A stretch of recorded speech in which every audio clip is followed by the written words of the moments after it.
नमस्कार. गट ब ची पूर्व परीक्षा झाली. आता गट क ची पूर्व परीक्षा आणि त्याला देखील बाकी आहेत, ते म्हणजे शेवटचे 30 दिवस. आपण काही ठळक मुद्द्यांवरती कुठली काही मिनिटं डिस्कशन करणार आहोत. गट ब ला सर्व विद्यार्थ्यांना एक खूप प्रकर्षाने जाणवलेलं आहे की 60 मिनिटांमध्ये 100 प्रश्न आपल्याला सोडवायचे आहेत.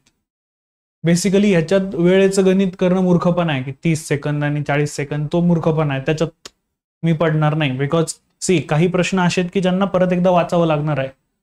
जसं let's take the best example of science, परत एकदा वाचावं लागणार आहे. त्याच्यामुळे मी ते तुम्हाला असं नाही म्हणणार की याला 30 सेकंद आणि 40 सेकंद, ते तसं काही करू नका. ज्या प्रश्नात तुम्ही शुअर आहात त्यांना व्यवस्थित वेळ पण द्या, कारण आपल्याला कट ऑफच्या माध्यमातून जर बघायचं ठरलं तर जास्तीत जास्त प्रश्न बरोबर आले पाहिजे, याकडे जायचंय. आता मी किती प्रश्न सोडवू ह्याचे 2 लॉजिक आहेत बघा. सगळ्यात पहिलं लॉजिक ते म्हणजे की लोक जसं सांगतात की नाही 60च्या वरती बरोबर आलंच पाहिजे.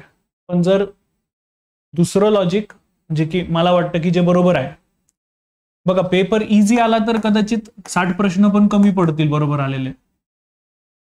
जर पेपर हार्ड आला तर मला पहिल्या अर्धा तासच 30 प्रश्न सुटलेले नाही, म्हणजे पुढचा अर्धा तास हा टेन्शन मध्ये जाईल. दुसरं लॉजिक जास्त चांगलं फॉलो होऊ शकतंय. त्या दिवशी पेपर कसा आहे ते बघा आणि त्याच्यानुसार तुमचा अटेम्प्ट ठरवा. तर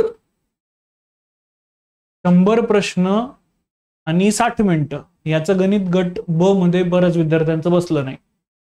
मग पुढली 30 दिवस जर तुम्हाला कशावरती भर द्यायचा असेल ना, तर मी तुम्हाला सगळ्यांना परत एकदा सांगेन की मित्रांनो, तुम्ही सगळ्यांनी 1 जून साठी सगळ्यात जास्त भर द्या तो 1 जून रोज जगण्यावरती. तुम्ही सगळ्यांनी प्रकर्षाने एक काम करा, रोज 11 ते 12 जीएस चा एक पेपर नक्की सोडवा. यापेक्षा जास्त सोडवले तर सर्वोत्तम आहे, पण 11 ते 12 तुम्ही डेडिकेटेडली तो पेपर सोडवण्यावरतीच भर द्या. पुढली 30 दिवस न चुकता 11 ते 12 तुमचा माइंडसेट असला पाहिजे की मी पेपरला बसलेलो आहे आणि मी पेपर सोडवतोय. त्या व्यतिरिक्त तुम्हाला दुसरं काहीच सुचायला नको. 1 जून जरी असला तरी असं होऊ शकतं की तुमच्या परीक्षा केंद्रामध्ये तुम्हाला प्रचंड गरम होतंय. मग ती सवय लावा की अगदी घाम येतोय तरी मी न हालता तिथे माझा पेपर व्यवस्थित सॉल्व्ह करतोय. ही पण सवय लावा की आजूबाजूला गर्दी आहे, गोंगाट चाललेला आहे, तरी माझं कॉन्सन्ट्रेशन डाऊन नाही होत आहे. बघा, ज्या आधीच्या चुका झालेल्या आहेत त्यांच्यापासून शिकणं खूप जास्त महत्वाचं आहे. गट ब ला ज्या विद्यार्थ्यांनी पेपर दिले ते येऊन स्पष्ट सांगतात की नाही आमचा पेपरच पूर्ण सॉल्व्ह नाही झालेला आहे. बाकी तुम्ही बुद्धिमत्ता अंकगणितची स्ट्रॅटर्जी काय करू किंवा मग ह्याच्यासाठी हे काय करून त्याच्यासाठी ते काय करू, हे तर खूपच दूरचं आहे. 8 मिनिटात 100 प्रश्न सुटेना हा मेजर प्रश्न आहे. मग त्यासाठी प्रॅक्टिस गरजेची आहे.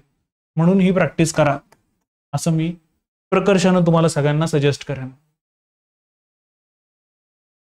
यात जसं मी तुम्हाला म्हटलं ना की परीक्षा केंद्रात बसण्याची सवय, बऱ्याच विद्यार्थ्यांना त्याचा पण घोळ झाला की पहिल्यांदा पेपर देतोय तर अशा विद्यार्थ्यांसाठी तर हे खूपच गोंधळाचं काम असतं की एक्झामिनर मध्येच येतो आणि चल ह्याच्यावरती सही दे, चल हे कर. त्याच्यात 1-2 मिनिटं आपल्या इकडे तिकडे होतात, कोणाची बाटलीच पडते, आपल्यालाच वाटतं अरे हेच माझं चुकलं का, माझं हेच राहिलं का, तर ती गडबड होऊ शकते. तर त्या परीक्षा केंद्रात तुम्ही बसण्याची स्वतःला सवय लावा. म्हणजे एक मागल्या देखील व्हिडिओमध्ये मी सांगितलेलं होतं की आपण सेलोचा लिक्विड फ्लो नावाचा पेन वापरतो, पण बरेच विद्यार्थी असे असतात की तो पेन पहिल्यांदा घेऊन जात असतात परीक्षा केंद्रामध्ये. त्यामुळे होतं काय, त्याचं ते वरची नीप काढायची असते आणि ती काढल्यानंतर आपण पहिल्यांदा जेव्हा वापरतो तेव्हा काही काळ जो गोल आहे तो पूर्ण व्यवस्थित होत नाही. मग पेनाला आधीच बोथट करून ठेवा म्हणजे वेळ कमी लागेल. हो, म्हणजे मी पुढचा तो पॉइंट देखील कव्हर केलेला आहे. यासाठी मॉक टेस्ट महत्वाचे आहेत की माझ्या तिथे जाऊन काय चुका होऊ शकतात, त्या चुका मी आजच करतो. 11 ते 12 मी जी मॉक टेस्ट रोज देतोय त्याच्यामध्ये तिथं काय चुका होऊ शकतात त्या चुका मी आजच करून घेतो. यात जसं मी तुम्हाला म्हणालो की 1 तासात 100 प्रश्न सोडवणं हे खरे कष्ट आहेत. आता अभ्यास झालेला आहे, तुम्ही आधी प्रचंड अभ्यास केलेला आहे, मला तुमच्यावरती प्रचंड विश्वास आहे, तुम्ही आधी प्रचंड अभ्यास केलेला आहे, तो अभ्यास झालेला आहे. आता त्या 1 तासासाठी मी काय करू, त्यासाठीचा सेल्फ कॉन्फिडन्स गोळा करणं, हे तुम्हाला आजपासून सुरुवात करावी लागेल. परीक्षेत मी प्रश्न सोडवतो यासाठीची प्रोसेस काय असेल ती तुम्हाला आत्ता डिसाईड करावी लागेल. तिथं जाऊन इन्व्हेन्शन नाही करू शकत. सेट उघडला, समजा तुम्हाला ए किंवा बी किंवा सी किंवा डी सेट आलेला आहे, उघडला आणि पहिलेच तुम्हाला बुद्धिमत्ता अंकगणिताचे प्रश्न दिसले, इट डझंट मीन की तुम्ही हे बुद्धिमत्ता आणि अंकगणिताचेच प्रश्न लगेच घ्यायचे. तुम्ही ते स्किप करून जे क्वेश्चन तुम्हाला इझी वाटतात आधी त्याच्यावरती तुम्ही जा. उदाहरणार्थ कोणाला अर्थशास्त्र इझी वाटेल, कोणाला भूगोल इझी वाटेल, कोणाला पॉलिटी इझी वाटेल. पॉलिटी इझी वाटणाऱ्यांचा गट जरा मोठा असतो, कारण पॉलिटी सगळ्यांनी व्यवस्थित वाचलेला असतं असा माझा समज आहे.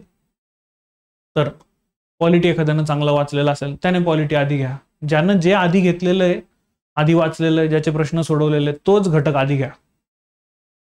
परीक्षेत जाऊन इन्व्हेन्शन करू नका. एखादा प्रश्न तुम्हाला हार्ड वाटतोय तिथलं तिथं त्याला सोडून द्या, उगा त्याच्या नादाला लागू नका.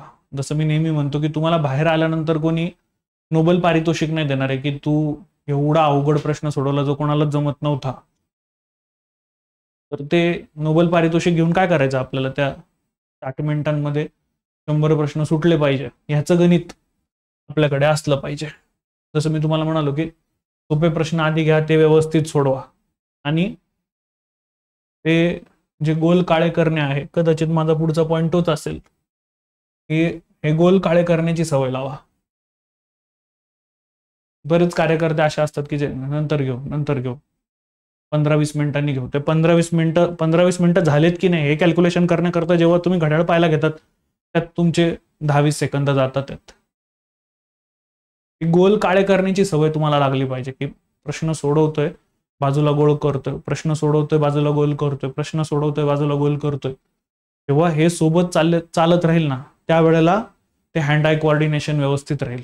आणि जसं मी आत्ता सांगतोय की ह्या सगळ्या झालेल्या चुका एक स्वतःची पॉकेट डायरी तयार करा आणि तिच्यात लिहून ठेवा की आज दिनांक 3 मे मी पेपर हातात घेऊन बसलो आणि माझ्याकडनं ही चूक झाली, ती लिहून ठेवा. स्वतःशी खरं बोला, हे खूप महत्वाचं आहे. जसं मी स्वतः चुकतोय हे मी स्वतःला कधीच सांगत नाही, ते सांगणं गरजेचं की इथं माझी चूक होती, ती मी सुधरवली पाहिजे. At the end of the day ह्या एक्झामिनेशन मध्ये तुमची स्पर्धा ही स्वतःशी आहे, कोणा दुसऱ्याशी नाही आहे. मी काल किती अभ्यास केला होता त्यापेक्षा जास्त अभ्यास आज केलेला आहे का, हीच तुमची स्पर्धा आहे, कोणाचीच दुसऱ्याशी तुमची स्पर्धा नाही आहे, खरं जाणून घ्याल तर. आणि तेच जर तुम्ही स्वतःला हे असं खरं बोलून स्वतःच्या वहीत लिहून ठेवलं की नाही हे माझं चुकतंय, हे माझं चुकतंय, या सगळ्या चुका तुम्ही परीक्षेच्या आदल्या दिवशी वाचणं गरजेचं आहे. आणि परीक्षेला जाताना दिवशी पण वाचणं गरजेचं आहे की इथं माझी चूक होती, ही चूक मला परीक्षेत नाही करायची. माझा स्वतःचा क्रम डिसाइडेड आहे की मी आधी हा विषय घेणार, आधी हा विषय घेणार, आधी हा विषय घेणार, ठरलंय माझ्या क्रमामध्ये. समजा मला सायन्स अँड टेक्नॉलॉजी अवघड जाते, ठीक आहे, मी सेकंडलाच ठेवतो. लास्टला समजा मला बुद्धिमत्ता आणि अंकगणित हार्ड जाते, मी शेवटी ठेवतोय. स्वतःशी हे प्रामाणिक राहा. कदाचित काही कार्यकर्ते अजून खतरनाक असू शकतात, त्यांना बुद्धिमत्ता अंकगणित पहिलेच जमत असेल, त्यांनी पहिले सोडवा. काही आपले इंजिनिअरिंग बॅकग्राऊंडचे स्टुडंट आहेत, त्यांना सायन्स आधी भेटत असेल, आधी सोडवा, काही प्रॉब्लेम नाहीये. पण हे डिसाईड करून आज घ्या आणि त्याच्यानंतरचे 30 दिवस त्या माइंडसेटने काम करा, तरच तो प्लॅन सक्सेसफुल ठरणार आहे. ह्याचं एक उत्तम उदाहरण देत असताना तुम्हाला मी चॅम्पियन्स ट्रॉफी मधला एक मस्त किस्सा सांगेन. चॅम्पियन्स ट्रॉफी मध्ये टीम इंडियाने कोणत्या बॅट्समनला कसं आउट करायचं ह्याच्यासाठी आधीच रणनीती आखून ठेवलेली होती की आम्हाला कोणत्या बॅट्समन बरोबर काय करायचंय. हे करत असताना रोहित शर्मानं स्वतःचा देखील गेम बदललेला आहे. Go and check it out. तुम्हाला दिसेल की रोहित शर्मा हा बऱ्याच मॅचेसमध्ये जेव्हा जबाबदारी आहे त्यावेळेला येऊन हवेत फटके मारत नव्हता, तो टिकून तिथं खेळत होता की मला टिकायचंय, मला माझ्या संघासाठी खेळायचंय, ही ट्रॉफी माझ्यासाठी गरजेची आहे. लक्षात घ्या, या सेम स्ट्रॅटर्जीने तुम्हाला पुढे जाणं गरजेचं आहे. बाकी होम ग्राउंड ऍडव्हान्टेज जसं टीम इंडियाला मिळालं तसं तुम्हालाही मिळेल, कारण तुम्ही हे सगळं 30 दिवस आधी करतात. बरेच जण बोंबलत होते की तुम्ही नेहमीच दुबईच्या मैदानावरती खेळले म्हणून तुम्हाला होम ॲडव्हान्टेज मिळालं. तुम्ही पण पुढली 30 दिवस हे होम ॲडव्हान्टेज घ्या की मी रोज 30 दिवस अशाच माइंडसेटमध्ये पेपर सोडवलेला आहे, त्याच्यामुळे आता हा 11 ते 12चा वेळ माझ्यासाठी काही नवीन नाही. येऊ देत संकट किती येतात ते मी माझ्या मनाला ऑलरेडी तयार केलेलं आहे. याचा ॲडव्हान्टेज, सायकोलॉजिकल ॲडव्हान्टेज तुमच्याकडे राहील. ठीक आहे. नेक्स्ट मी पुढच्या मुद्द्यावरती बोलायला जाईल तर त्यात मी म्हणेल की नवीन काहीच वाचू नका, फक्त उजळणी करा. तुम्हाला आत्ता लिटरली असं असेल की तुमच्या मित्र मैत्रिणीने म्हणजे पुढली साईड तीच आहे की 3 इडियट्स वाले कार्यकर्ते, चतुरवाले हे तुम्हाला आणून देतील की बाळा रे हे वाच, राजा रे हे वाच. त्यांच्या नादाला लागू नका, ते तुम्हाला वेड्यात काढता आहेत. प्लीज त्यांच्या नादाला लागू नका. ते तुम्हाला वेड्यात काढतात की हे नवीन मटेरियल आलेलं करंट अफेअर्सचं ते तू वाचलं का? तुम्ही जे आधी केलेलं आहे तेच करा. जेवढं वाचून झालेलं आहे तेवढ्याची व्यवस्थित रिव्हिजन करा. रोज 11 ते 12 पेपर सोडवून झाला, 12 ते 1 अनालाइज करा की मी कुठं चुकलो. मग मी या प्रश्नाला या वेगळ्या अप्रोचने बघायला पाहिजे होता. आधी तर एमपीएससीचेच प्रश्न घ्या, ते झाले की क्लासच्या टेस्ट सिरीज घ्या. बऱ्याच वेळेला क्लासच्या टेस्ट सिरीज या खूप उच्च दर्जाच्या सेट केल्या जात असतात. त्यामुळे जर तुम्हाला त्याच्यात मार्क कमी आले तर त्याचा जास्तीचा लोड घेऊ नका. मी तर म्हणतो की शेवटचे 20 दिवस जे असतील, 15-20 दिवस, त्याच्यात मार्क कॅल्क्युलेट करूच नका. तुम्ही किती सोडवलेले आहेत याच्यावरती काय तुमचं कॅल्क्युलेशन ठेवा. मार्क्स तेव्हा मॅटर करणारच नाही तुमच्यासाठी. At the end of the day MPSC खूप वेगळी आहे आणि जे कोणीही इतर अनेक क्वेश्चन पेपर सेट केलेला असेल तो वेगळा आहे. ठीक आहे. तुम्ही एकमेकांशी ती स्पर्धा लावूच शकत नाहीये. नेक्स्ट ते म्हणजे तुमच्या नोट्सचं वाचन तुमचं झालं पाहिजे, त्याकडे फोकस करा. जे मी तुम्हाला सांगितलं की रिव्हिजन करा म्हणजे तुमच्या नोट्स त्या आधी वाचून घ्या. तुम्ही त्या खूप चांगल्या प्रकारे काढलेल्या आहेत, लक्षात घ्या. त्यांच्यावरती आधी फोकस करा, त्या पूर्ण व्यवस्थित वाचून घ्या. कारण ज्या वेळेला तुम्ही काहीतरी वाचलेलं आहे, तुम्हाला वाटतंय तो पॉईंट महत्वाचा आहे, त्या वेळेला त्याचं आत्ता रिव्हिजन होणं गरजेचं आहे. ती रिव्हिजन तुमची परत एकदा होऊ दे, सो दॅट तुम्हाला कॉन्फिडन्स येईल. नेक्स्ट, जसं मी तुम्हाला म्हणालो, चालू घडामोडी, बुद्धिमत्ता, अंकगणित. चालू घडामोडीला डेली 1 तास आणि बुद्धिमत्ता अंकगणितला डेली 1 तास द्या. त्यांना बुद्धिमत्ता अंकगणित हे हार्ड वाटतंय की नाही माझ्याकडनं हे होईल का, मला हे जमेल का, त्यांनी पण डेली आजपासून 1-1 तास द्या. हे बघा, याशिवाय आपण पास नाही होऊ शकत. जर पास नाही होऊ शकत आहे तर आपल्याला स्ट्रॅटेजी ड्रॉ करावी लागेल की अरे ह्याच्यात मला इतके तरी मार्क घ्यावे लागतील. कारण कोणताच विषय आपण असा बाजूला ठेवून चालू शकत नाहीये. कदाचित बुद्धिमत्ता अंकगणितामधले काही प्रश्न असे असतील की अरे जे मला इझिली जमून पण जातील, पण त्याची मला प्रॅक्टिस हवी आहे. मग त्यासाठी प्रॅक्टिस करा. त्यासाठी आधी आयोगाचे प्रश्नपत्रिका सोडवा. 10 दिवस आधी आयोगाचेच प्रश्नपत्रिका सोडवा. तुम्हाला आयडिया येऊन जाईल की आयोग कशा प्रकारे प्रश्न विचारतोय. सेम कॉन्टेक्स्ट चालू घडामोडींमधला आहे. बऱ्याच वेळेला जुन्या चालू घडामोडी तुम्हाला समोर दिसतील, त्याला भांबवून जाण्याचं कारण नाहीये. कारण जर ते तुम्हाला जमत नाही तर कदाचित इतरांना पण नाही जमणार. तुम्ही ज्या वर्षभरात मॅगझिन वाचलेल्या आहेत त्या आता काढा आणि त्या मॅगझिनला सेट ऑफ टाइम देऊन द्या की 3 दिवसात ही पहिली, 3 दिवसात ही दुसरी, 3 दिवसात ही, 3 दिवसात ही, अशा 10 महिन्याच्या मॅगझिन मला पुढल्या 30 दिवसात सोडवायच्यात. ठीक आहे. वेळ देऊन द्या त्याला की 10 महिन्याच्या मॅगझिन मला हे 30 दिवसांमध्ये व्यवस्थित करायचे. आता त्याच्या बाहेरचा जर प्रश्न आला तर तो तुम्हालाही लक्षात नाही राहणार आहे आणि इतरांनाही लक्षात नाही राहणार आहे. आणि त्याला वेळ वावर 1 तास. 1 तासात जेवढं व्यवस्थित होतंय माझ्याकडनं ते मी करेन.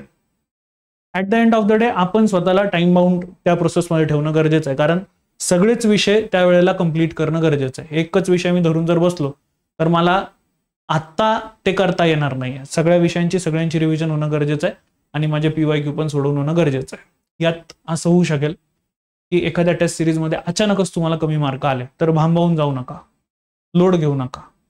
इट्स ओके, होऊ शकतं ते की पेपर कदाचित टफ सेट केलेला असेल, इट्स ओके. आणि कदाचित असं होऊ शकेल की एखाद्या टेस्ट सिरीजमध्ये तुम्हाला खूप चांगले मार्क आले म्हणून लगेच अरे मी लय भारी, उद्या काय मला घेण्याची गरजच नाही, आता फक्त रिव्हिजन करतो, असंही करू नका. तुम्ही मधल्या फळीमध्ये राहा जेणेकरून तुम्हाला इथे तुमची जी प्रोसेस आहे ती व्यवस्थित फॉलो होईल. आणि अशा या प्रोसेससाठी मग सगळ्यांना आमच्या सर्व फॅकल्टीजकडनं खूप साऱ्या शुभेच्छा. आम्ही फिजिक्सवालावरती लवकरच रिव्हिजन सुरू करतोय. ही रिव्हिजन तुम्हाला हवी असेल तर नक्कीच खाली आम्हाला सांगून देखील ठेवा की हो सर लवकरात लवकर सुरू करा. आम्ही नक्कीच तुमच्या कमेंट्स आणि ऑल बघून आम्ही ते ठरवू पण की किती लवकर आपण ते सुरू केलं पाहिजे. असं लवकरच सुरू करण्याच्या आमच्या पण डोक्यामध्ये आहे. तर तुम्हा सगळ्यांना खूप साऱ्या शुभेच्छा. परत एकदा खूप छान अभ्यास करा. मी थांबतो इथेच. आय होप या सत्राचा तुम्हाला फायदा झालेला असेल. Thank you so much. जय हिंद, जय महाराष्ट्र.